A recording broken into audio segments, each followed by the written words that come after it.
to serve in any combat role because I have a lot of gray hair. I believe so. And you had just fathered a child by a woman who would later become your third wife, correct? Senator, I was falsely charged, fully investigated, and completely cleared. So you think you were completely cleared because you committed no crime? That's your definition of cleared? You had just fathered a child 2 months before by a woman that was not your wife. I am shocked that you would stand here and say you're completely cleared. Can you so casually cheat on a second wife and cheat on the mother of a child that had been born 2 months before, and you tell us you are completely cleared? Senator, how is that a complete clear? Senator, her child's name is Gwendolyn Hope Hegseth, and she's a child of God, and she's 7 years old. And she was, and you cheated on the mother of that child less than 2 months after that daughter was born, didn't you?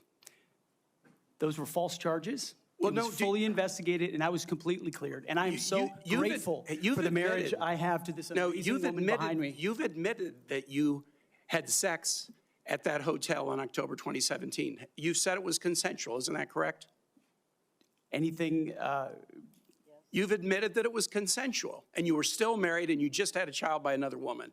Again, how do you explain your judgment? Completely false charges against me. You fully investigated, and I was completely clear. You have admitted that you had sex while you were married to wife 2 after you just had fathered a child by wife 3. You've admitted that. Maybe if you could spend a minute just elaborating a little bit about the wokeness, where it comes from, and who will be held accountable. The wokeness comes not from the uniform ranked, Senator, but from the political class. On day one, on January 20th, when President Trump is sworn in, he will issue a new set of lawful orders. And the leadership of our services will have an opportunity to follow those lawful orders or not. Those lawful orders will not be based on politics. They will be based on readiness, accountability, standards, and lethality. That is the process by which leaders will be judged. And accountability is coming because everybody in this room knows if you're a rifleman and you lose your rifle, they're throwing the book at you. Mm-hmm. But if you're a general who loses a war, you get a promotion. That's not going to happen in Donald Trump's Pentagon.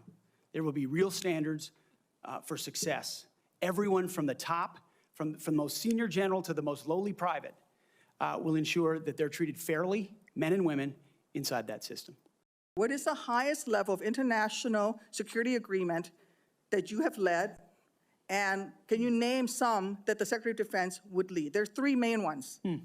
Do you know? I have not been involved in international security arrangements because I have not been in government other than serving in the military. So my job has been to lead men and women in combat. The answer is no. Can you name one of the 3 main ones that the Secretary of Defense signs? You're talking about defense arrangements. I mean, NATO might be one that you're referring to.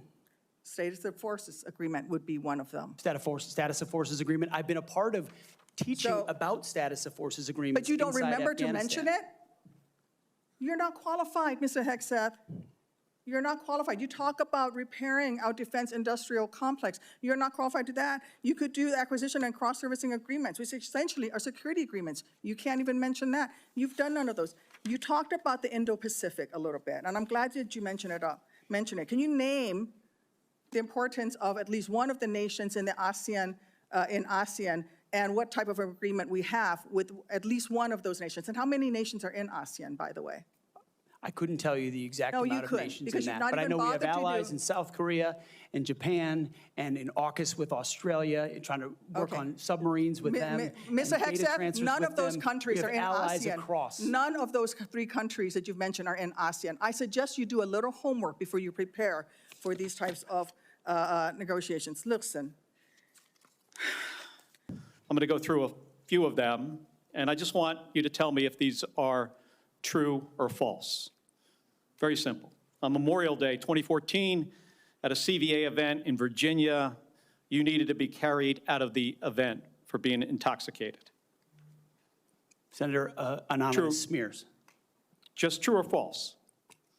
Very simple. Summer of 2014 in Cleveland, drunk in public with the CVA team. Anonymous smears. Which is it? Have you overcome personal issues, or are you the target of a smear campaign? It can't be both.